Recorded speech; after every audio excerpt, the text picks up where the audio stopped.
dobra sta prijatelja, vedno le naprej na zelene travnike. Bobby in Pika, ko posije sonce, vesela in smeje, odhitita v gori. Bobby in Pika, dobra sta prijatelja. Morska dogodivščina. Na poletni dan sta polž Bobby in Pikapolonica Pika našla čudovito pisano knjigo z zgodbicami. V njej so bile slike morja, ena bolj lepa od druge. Videla sta raznobarvne ribe, rake in školjke.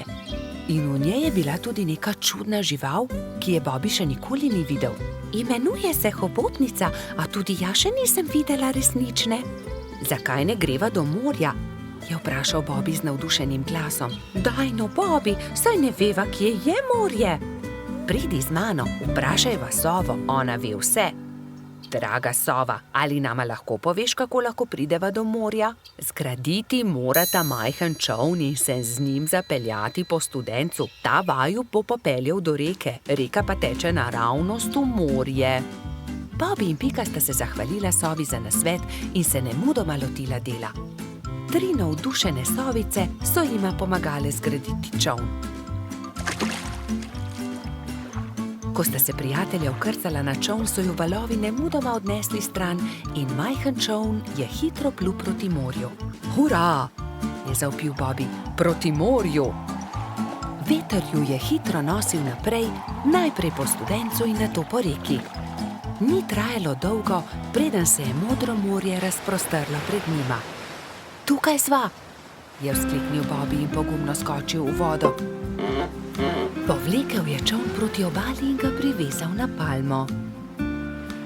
Pridi, Pika, potopiva se na dnu morja, je rekel Bobby. In v morju sta našla resnične čudeže, videla sta raka ter mu sledila na površje. Oprosti, ali nama lahko poveš, kje bi lahko srečala resnično hobotnico? Je vprašala Pika. Zagrabita moje klešče, pokazal vama bo majhen otok, kjer hobotnica rada poseda naokoli. Rak je pomagal 2 prijateljema do obale ter nemudoma izginil pod gladino. Bobby in Pika sta skočila za veliko skalo. Bila sta prestrašena. Hobotnica je bila veliko večja, kot sta si predstavljala, in jo je prestrašila.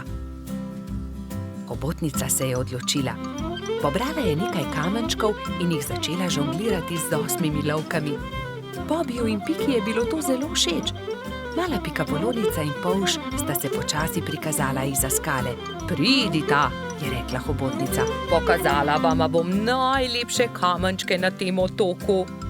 Bobby in Pika ter hobotnica so hitro postali prijatelji. Čas je tekel hitro mimo na tem malem otoku. Čas je, da se odpraviva, je rekla Pika.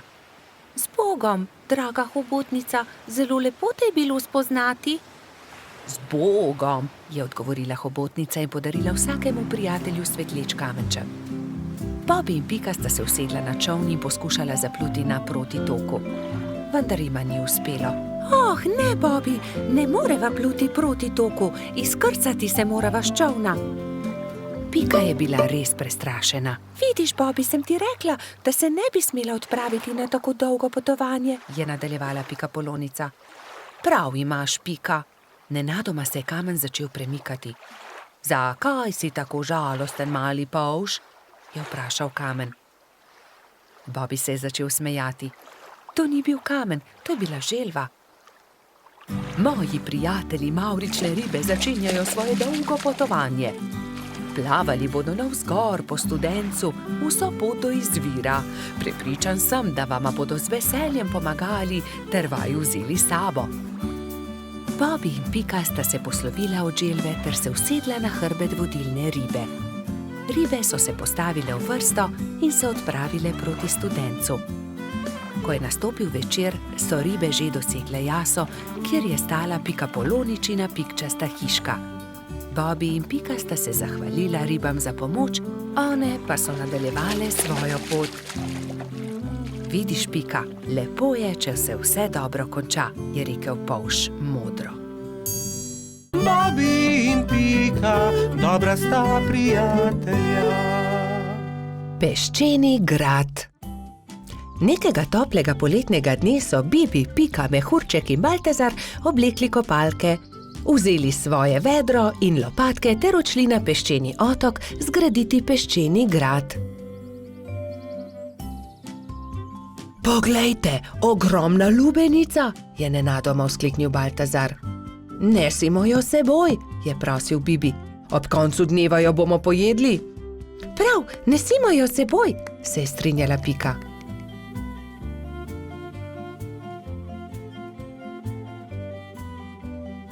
Bibi, Pika, Baltazar in Mehurček so previdno valili pred seboj lubenico. Vendar takoj, ko so prišli do vznožja hriba, se je lubenica začela valiti navzdol. Ujemimo jo, ustavimo jo, je prestrašena kričala Pika. Mehurček je skočil na lubenico in poskušal ustaviti valeče se sadje, vendar mu ni uspelo. Noge so mu zdrsnile in padel je na tla. Lubenica pa se je kar kotalila in kotalila naprej. Vsi so tekli za lubenico, kolikor so jih držale noge, vendar je bila lubenica hitrejša. Ko se je lubenica prikotalila do vznožja hriba, je padla na oster kamen in se razletela. Lubenica se je razletela, je bila žalostna Pika. O, lubenica, je žaloval tudi Baltazar. Pa dajte no, zakaj ste žalostni, raje jo pojejmo, je veselo predlagal mali majski hrošč. Štirje prijatelji so se usedli poleg kosov lubenice in so začeli. Hrustali rdeč sladek sadež, vse dokler niso popolnoma napolnili trebuščke. Pohitimo na peščeni otok, saj ne bo ostalo dovolj časa, da zgradimo grad, je nenadoma vzkliknila Pikapolonica. Počakaj, Pika, tudi jaz grem s teboj, je rekel Baltazar. Tudi jaz, je rekel Mehurček. Ampak jaz ne znam leteti, me boste pustili tukaj, je jokaje vprašal Bibi.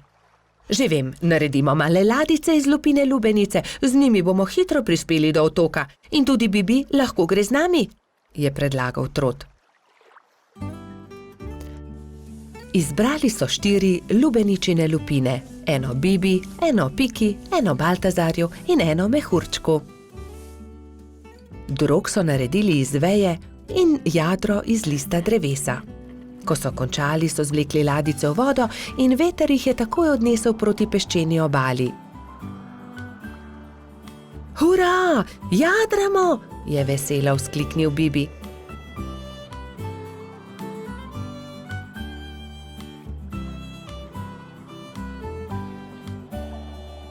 Kmalu so prispeli do peščene obale in se vsi skrcali. Poglejte, tam prihaja nekdo in tudi vedro ima s seboj. In res je po peščeni obali prihajal nasmejan hrošč. Pika ga je ogovorila. Kdo si ti? Jaz sem Buba, peščeni hrošč, živim tukaj na peščeni obali, zgradil bom en ogromen grad na obali. Zares? Je vprašal Baltazar. Lahko tudi mi gradimo s teboj? Seveda lahko, pojdimo na delo, je rekel Buba.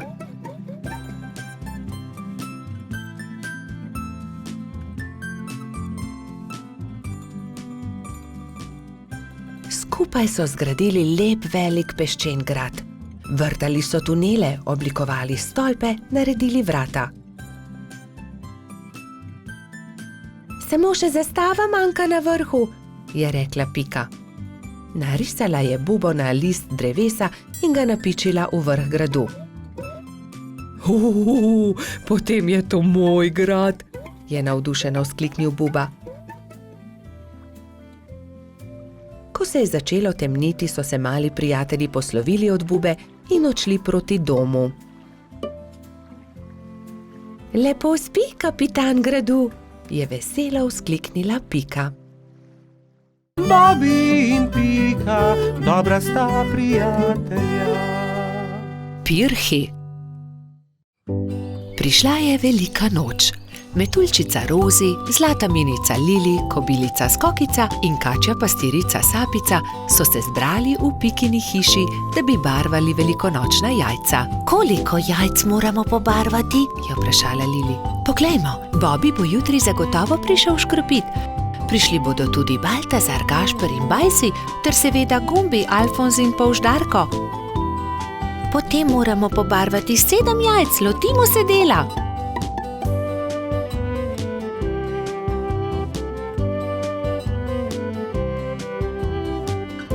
Lepi so, fantje bodo jutri gotovo veseli, je ugotovila Rozi. Čas je, da se odpravimo domov, jutri bom zgodaj vstala, spekla bom palačinke, z njimi bom čakala škropivce, je dejala Rozi. Jaz bom spekla pogačo, je rekla Lili. Jaz pa zavitek, je dodala Pika in pospremila dekleta. Naslednje jutro so se vsa dekleta zbudila zgodaj. Rozi je stekla v kuhinjo, si zavezala predpasnik in se lotila mešanja testa za palačinke. Tudi Lili si je prevezala predpasnik in takoj začela mesiti pogačo. Pika je vlekla testo za zavitek, Sapica je pripravljala rolado. Tudi Skokica se je zbudila vznemirjena. Fantje ne vstajajo zgodaj, imam še čas, da spečem jabolčno pito. In dala na mizo veliko košaro jabolk. Ampak joj, košara se je nenadoma prekucnila, jabolka so se skotalila in z mize porinila skledo s pirhi. Vsa jajca so se razbila. Joj, jajca, kaj naj naredim? Kaj bom dala škropivcem? Obupana je tekla k Piki. Pika, vsa jajca so se potrla, vseh 7, pomagaj mi. Ne utegnem, Skokica, pečem pecivo, vendar sta mi ostali 2 nepobarvani jajci. Hitro ju pobarvaj, da boste gotovi, ko bodo prišli fantje. Lili, jajca so se razbila na koščke, mi lahko pomagaš? Ne morem, pečem pogačo. Vzemi ta 3 bela jajca, imaš še čas, da jih pobarvaš. Rozi, pomagaj, znova moram barvati jajca, vsa so se potrla. Vsa so se potrla? Žal mi je, Skokica, vendar zdaj ne morem s tabo. Tukaj ti dam 2 nepobarvani jajci, izvoli. Sapica, v težavah sem, potrli so se pirhi, ki sem jih pobarvala včeraj, prosim, pomagaj mi, sama ne morem znova pobarvati 7 jajc, malo časa je še. Vem, kdo ti lahko pomaga. Pojdi z menoj. Tekli sta skozi gozd vse do brloga. V naslednjem trenutku se je pojavil zaspani jamski Pajek. Dragi Pajek, moraš nama pomagati, je začela Sapica. Skokičini pirhi so se potrli in zdaj mora pobarvati 7 novih jajc. Ni veliko časa, fantje bodo kmalu prišli škropit, do takrat morajo biti gotovi. Lahko pomagam, je zamrmral Pajek. Hvala, zelo si prijazen, je zahtela Skokica in se poslovila od Sapice. Skokica je vzela najprej čopič in barve ter se lotila dela s Pajkom. Pajek je lahko hkrati barval 3 jajca.